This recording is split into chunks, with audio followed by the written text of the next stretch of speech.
Speaker recognizes Representative Pohutsky. Thank you, Madam Speaker. I stand before you to encourage a yes vote on Senate Bill 82 to provide the necessary funds to protect our state's most valuable resource, water. Michigan is famously known for our Great Lakes and infamously known for the Flint water crisis.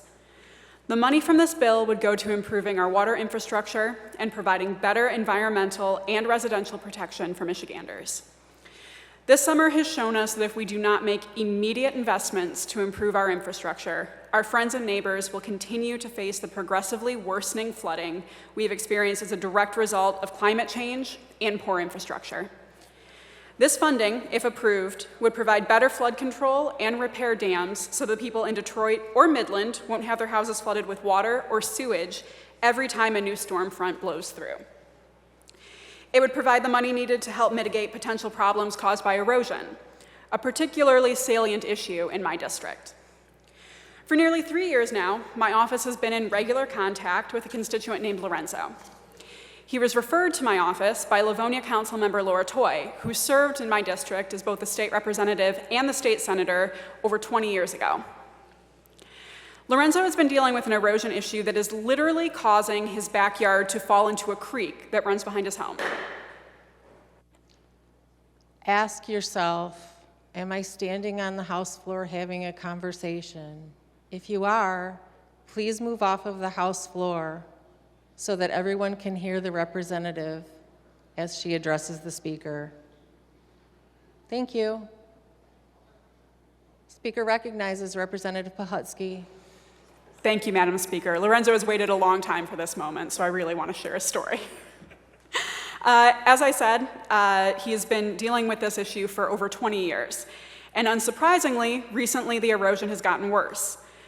Residents in Livonia are paying property taxes on land that no longer exists, and trees are literally falling into power lines. Lorenzo has attempted to trim them himself because the roots no longer have enough soil to stay standing, but Lorenzo is over 80 years old, and the task is far too dangerous, particularly as water levels in the creek continue to rise and the erosion gets worse. I'm proud to be able to tell Lorenzo that 2 decades later, we're delivering a solution. However, one of the most important things this funding will do is help us avoid another Flint water crisis in Benton Harbor, where 10,000 residents are currently being exposed to elevated levels of lead in their drinking water. This is unacceptable and, frankly, a lesson we should have learned by now.